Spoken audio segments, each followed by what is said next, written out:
Hi, bright lights. Welcome and thank you for being here. My name is Tina, and in today's video, we're going to talk about why there is nothing to forgive.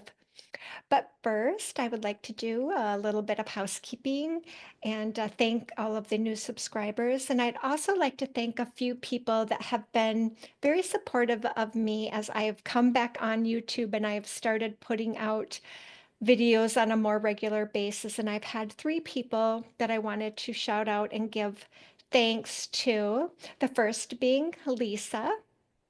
She has been so supportive and kind and so wonderful in her comments and her thing in what she says about my videos. It's been just wonderful. And the second one is Joan, and I would like to also thank her because she's also been very supportive and has given a lot of supporting comments and things like that. Plus, she's um, brilliant with poetry and has just done a wonderful job with that. I may have to see if she will be willing to let me share some of that with you in these videos sometime. And then the last one I would like to mention is Wayne, who's also been supportive and also lets me know when I forget something, and he kind of pings me, and I appreciate all of that. Any feedback is wonderful. I, it it is what I want to do is engage with people. And so if there's anything that you would like to know more about or for me to share with you, I would be happy to do so. So we are though going to hit the tarmac here on forgiveness, because this is something that has been sitting with me for quite a while that I have been wanting to get out because it is a little bit triggering for me at times as I was going through my healing journey through some of my awakenings, because we always have all these little awakenings through our life. That's very normal, no matter how, if you've done any healing work or not. Your guides and angels are always pushing you to the next level. And we're seeing more people really coming to more of their spiritual awakening now. And so forgiveness is always a tough one, especially for those empaths that have suffered greatly and have had a lot of childhood trauma. And, those patterns ended up playing out, not only in childhood, in, adulthood. And so I definitely want us to talk about this concept of forgiveness, because many of us have been told in order to heal, we need to forgive. However, we first need to understand how the idea of forgiveness has been distorted by, as you know, the narcissists, manipulators, and controllers of the world. And they've done this through religion and other types of spiritual avenues. I mean, hear that to forgive is divine, but there's that divine behind it. And yes, there, are spiritual narcissists. So that's for another video, though.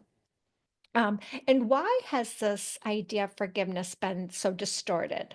Well, it has been distorted to keep kind, empathic, bright lights like yourself coming back so you can continue to be drained of your time, your energy, and your resources.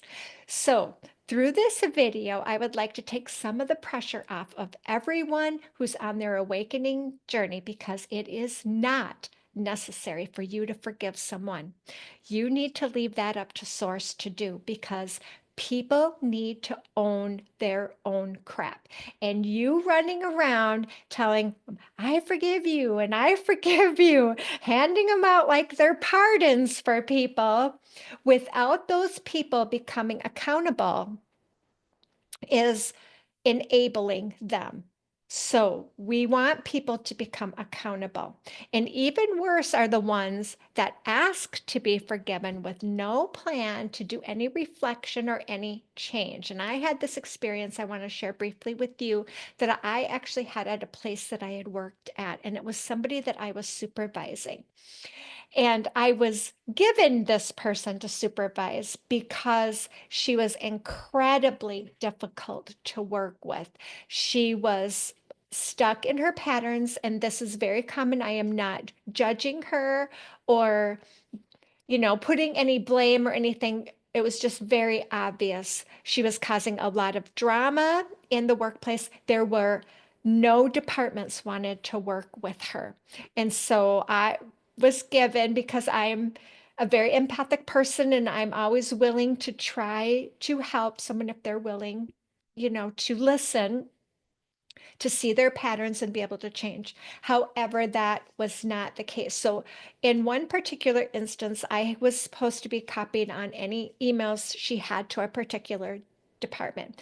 And I could see the emails were starting to escalate because that was part of her pattern, is if she wasn't getting what she wanted from the person, the emails would start to escalate. And she was explaining something to the person, and this had to do with tax, and tax is very complicated, and this person wasn't getting it, but she always struggled in reframing something so that somebody could understand it, and that just was not one of her strengths. And so usually I would step in and get involved. So I could see that the emails were escalating, because what would happen is the person was coming back and saying, I don't really understand what you mean by this. Can you give me some, document showing where you're getting this information from? And of course, that triggered her because of her patterns, that she was being challenged. And she literally blew up at this person and had said in an email, very negative things about this person, that this person was trying to be deceptive and stuff. So it was really a lot of projection going on in this email. And so I called her to say, hey, I see this escalation. You need to take a step back if you have to leave your desk, because this has become inappropriate behavior. And so I again, I knew that I was going to get a call from the department head, because I knew the other person was going to complain, which they rightfully should have. This was very unprofessional. And so then I had a meeting with this person, and I said, the meeting with the department head, and then I had gone back to my person and tried to explain to her through the email chain what went wrong, right? Because you're trying to get people to see their patterns and where they need to take accountability. She was not willing to do that. But she had reached out to the person who had complained, when that person, and I had told her, this person does not want you contacting her. She did that anyway. And so she said to me, how am I going to ask for forgiveness if I can't talk to this person? And I had to tell her, this is beyond forgiveness. You just asking for forgiveness is not even part of the equation at this point. That is her choice, whether she wants to forgive you or not. That is on her. And this person was a very upset and very triggered by me, because she felt by her behavior that all she had to do was ask people, once she did her pattern, to be forgiven. And that was part of her. She was also a minister on the side, just so you know. And this is part of the spiritual narcissism that I have been privy to in my career outside of doing my own spiritual teaching. And it really became clear to me that I said, well, forgive, that person, that is their choice, whether to talk to you and to forgive you. And she didn't understand that. She thought that she should be able to communicate with that person and to be forgiven. So she goes, well, how am I supposed to move on from this? And I said, you need to move on from it by doing your reflection and changing your behavior. But it was not working, because there was no getting around that situation. So I just bring it up to you to say, we have to be careful about this, people pushing you to forgive them when there is absolutely no reflection and no, I always say, um, Sorry without change means nothing.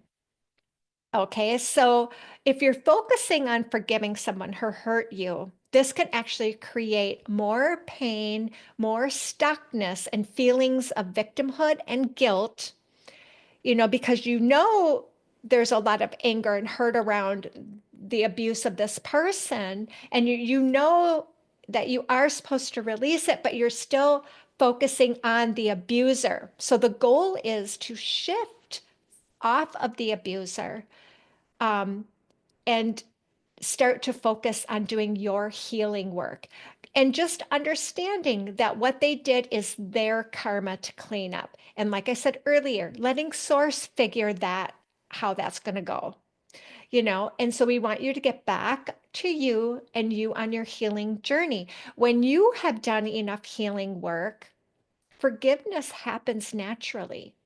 And of course, this doesn't mean you don't say you're sorry if you do something, that inconvenience somebody or you forget something. And I know most people that watch this channel know that level. And that's why I also want to say be careful about that if you have a pattern of always saying you're sorry because you are just used to doing that to keep the peace. And I've worked with people like that too. They were always like, oh, I'm sorry, I'm sorry, I'm sorry. And I would be like, you don't need to be sorry. That's not something that was your responsibility. And so again, it's all of this making sure what is truly our responsibility and what is others' responsibility and separating ourselves. So, what does forgiveness mean really? Forgiveness, the word forgiveness. For means on behalf of. Give means to freely transfer something. And ness refers to a particular condition or state. So think of forgiveness in this way. On behalf of myself, I freely transfer this condition or situation. And where are we transferring it? Back to source, which is higher consciousness. So that's why when I talk about forgiveness in my videos, and I often refer to the Ho'oponopono meditation, that is an ancient Hawaiian practice developed by clinical psychologist Dr. Stanley Lynn that repeats these four statements over and over. I'm sorry, please forgive me, thank you, and I love you. Some backstory on Dr. Lynn was he had gone to work at a state hospital where they had a ward there for the mentally uh, ill criminals. And because of their violent past, there was a lot of fear in this ward, in this area of the hospital, because there was a lot of this energy and trauma. Imagine that there from severe psychosis and things that had caused people to be very mental. And so what he did over the course of a few years is he would take the files of the patients and use his empathy to feel into the person, take on their energy, and then heal it within himself. And in his own words, he states, I was simply healing the part of me that created them. You take on the responsibility for the healing because we are all connected. Making it your responsibility doesn't mean it was your fault. It just means healing yourself in order to heal whatever or whoever it is that appears to you as the problem. And the problem, which is lower consciousness. So you are basically transferring and transmuting lower consciousness to higher consciousness by this meditation. So Dr. Hewlin never psychoanalyzed any of the patients. He did it directly through the files and just walking around the facility. And he just did this over and over again. And after several years of doing this, the facility saw great changes in both the patients and the energy in the facility. Some patients were transferred to other facilities that required less supervision, and the energy of the building also shifted. So, in a way where there were certain places where the paint would peel off the walls and they couldn't get it to stick. And it would always just kind of had this real, kind of like real humid and like fungus like energy to it. And once he had been there for a few years, they saw the gardens growing lusher. That after they repainted everything, it stayed really much nicer. So this was a change overall in the energy. So saying the words, I'm sorry and please forgive me in this type of meditation is directed at healing you because healing you is healing everyone. It's about working with the energy that is within you, and that is where the healing takes place. Just that you're taking responsibility for the energy, not focusing on forgiving somebody for it. And that's why there's nothing to forgive because it all exists within us. And we don't have to focus on a particular person and what they did. That is the power that the empaths, the bright lights of the world possess. You can change others through your own work within yourself by raising, transmuting all this lower consciousness energy into higher consciousness energy. And that's what I talk about, the bright lights, grounding your energy, feeling the pain, and transmuting it by grounding yourself, and whether you're doing, the whole Ho'oponopono meditation, whether you're just clearing any negative energy that you're feeling, you're really doing it for everyone. And that's why we are so important, especially during this critical time. We came here during a time of great change where we're seeing a lot of shadows coming out in people, and we're helping to heal that. So I recommend that you still continue to do that meditation, working on that inner child and healing that part of yourself that in essence heals others. So I do want to pull some cards. I want to keep this a short video, but let's pull some cards from the Inner Child Oracle and get some more guidance here from my angels on this. So this first card that came out, it says, you do not have to go it all alone. You do not have to go it alone. Reach out for support in this time. And that can be, through a counselor, it can be through a friend, it can be through someone you're watching on YouTube that maybe has uplifting meditations and is helping people to awaken. I've been spending a lot more time even listening to some of my old favorites, Abraham Hicks, channels, very law of attraction and very high vibrational messages and a lot of affirmations, Louise Hay. I've been doing a lot of those because again, you don't have to try to come up with all of this stuff on your own. And so the next thing is, we had just talked about this. Review your responsibilities. Not all responsibilities are ours to hold. And so what I was talking about, you know, Dr., the Hawaiian Ho'oponopono, when he was taking on other people's energy to heal that. You don't have to do that. Just by working on your own trauma and your own pain, you can do this. And you don't have to focus on other people's responsibilities because we do want to separate ourselves. Again, not enabling others as well. But we do, again, when we're doing our work, we do help others by doing that. If that is more of an incentive for the bright lights of the world to know, because we do get challenged sometimes with thinking we're being very self-indulgent by doing our inner work, but it is helping um, raise the consciousness of the planet, and that is so needed right now.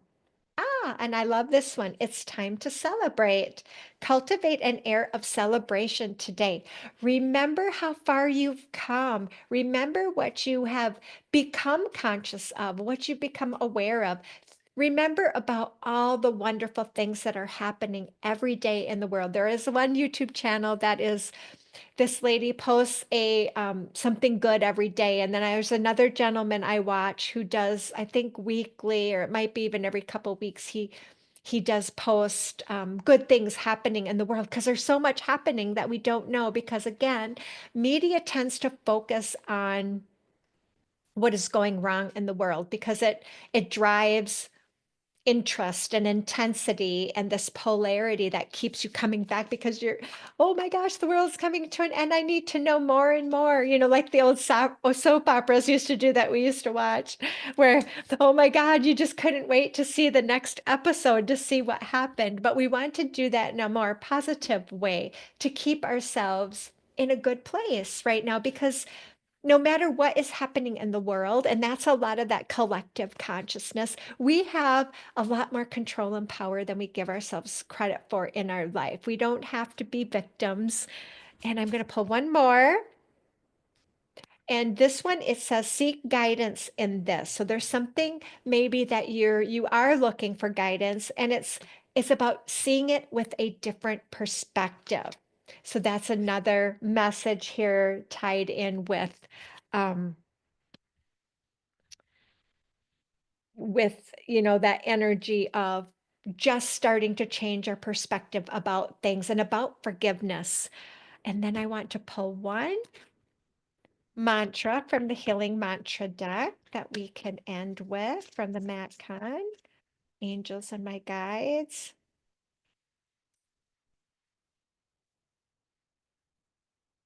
And this one is acknowledging apprehension. So if you're feeling very apprehensive about the way things are going right now, this is a mantra that can help you. Um, and I love this particular mantra. When it's a yes, nothing can stop me. When I'm unsure, it's always a no. When it's a yes, nothing can stop me. When I'm unsure, it's always a no. When it's a yes, nothing can stop me. When I'm unsure, it's always a no. And for empaths, it's really important for you to work on your no's because you have been so programmed to always say yes. And that's very important, this healing message for you in this very challenging time, but we are up for it. This is what we came for, guys. We're going to do just fine and we're going to do just wonderful things. So, if you haven't heard it today, I love you and I thank you for being here, and I will see you in the next video.